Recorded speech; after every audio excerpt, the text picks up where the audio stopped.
Operation सिंदूर का एक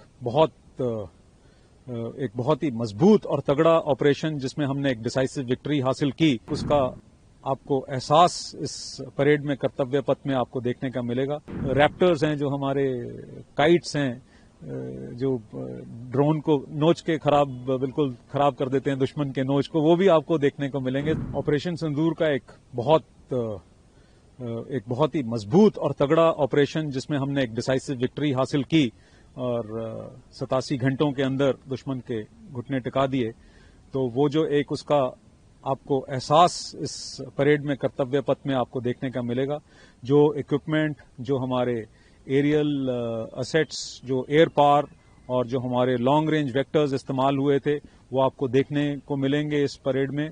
और जो मॉडर्न इक्विपमेंट जो हमने अपनी फौज में अडेप्ट किया है, वो आपको देखने को मिलेगा। और साथ में जो झांकियां भी हैं, वो भी आपको दर्शाएंगी किस तरह से ये 87 घंटे का ऑपरेशन एक बिल्कुल जॉइंटनेस के तरीके से और इंटीग्रेटेड ऑपरेशंस के तरीके से ये किया गया। तो उसकी आपको देखने के लिए झलकी मिलेंगी। जिस तरह से युद्ध बिल्कुल मॉडर्न हो रहा है, लड़ने के तरीके अलग हो रहे हैं, नई तकनीक के आले आ गए हैं, आपको मालूम है ड्रोन्स आ गए हैं और एक युद्ध की प्रक्रिया थोड़ी सी मॉडर्न हो चुकी है। तो उसके साथ हमको भी ट्रांसफॉर्म होना बहुत जरूरी है। और ये हमने डिकेड ऑफ ट्रांसफॉर्मेशन अपने लिए जो एक हमारे को प्लान किया गया है, और उसमें हम बहुत ही मजबूती से, बहुत ही तेजी के साथ हमने नए इक्विपमेंट को अपनी एब्जॉर्ब किया है और उसको अडेप्ट किया है और हमारी वॉरफेयर में वो शामिल हो गया है। और उसको किस तरह से हमने इस्तेमाल किया वो भी हमने देखा ऑपरेशन सिंदूर में। तो हम बिल्कुल मॉडर्न वॉरफेयर के लिए बहुत मजबूत और बहुत काबिल हमारी तीनों सेनाएं हैं। एंड इसमें आप परेड में इस बार देखेंगे तमाम मॉडर्न इक्विपमेंट, और सबसे खूबसूरत बात यह है कि ये सारा का सारा इक्विपमेंट जो है इंडिजिनस हमारे देश में, भारत में निर्मित हुआ है। ये आपको देखने को मिलेगा। जो कुछ ऑर्गेनाइजेशन में बदलाव किए गए हैं, उसमें आपको एक भैरव बटालियन परेड पे मार्च करती हुई दिखेगी। और जैसे हमारी जो शक्तिबान रेजिमेंट है और दिव्या अस्त्र बैटरी है, जो अनमैन्ड एरियल सिस्टम और काउंटर अनमैन्ड एरियल सिस्टम का जो किस तरह से लड़ाई करते हैं, उसका आपको देखने को एक प्रदर्शन मिलेगा।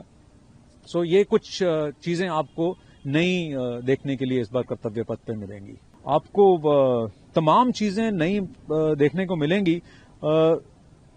जैसे एक तो पूरा का पूरा जो परेड है ना, कॉम्बेटाइज्ड रोल में हम दर्शाना चाह रहे हैं कि जैसे युद्ध में जाते हैं उस तरह से किस तरह बैटल अरे में ग्रुपिंग किस तरह से होती है, उसका एक दर्शाया जा रहा है। स्काउट की जो हमने बटालियन देखी है, फुली ड्रेस रहते हैं, जो ऑपरेशनल रेडी जिसे कहते हैं, उनके अलावा अगर आप कुछ और जानकारी दें बटालियन। हमारे स्काउट्स जो ट्रुप्स हैं वो बहुत मजबूत हैं, और जो सुपर हाई ऑल्टीट्यूड एरिया हैं उसमें भी ऑपरेट करने की बहुत उनमें क्षमता है।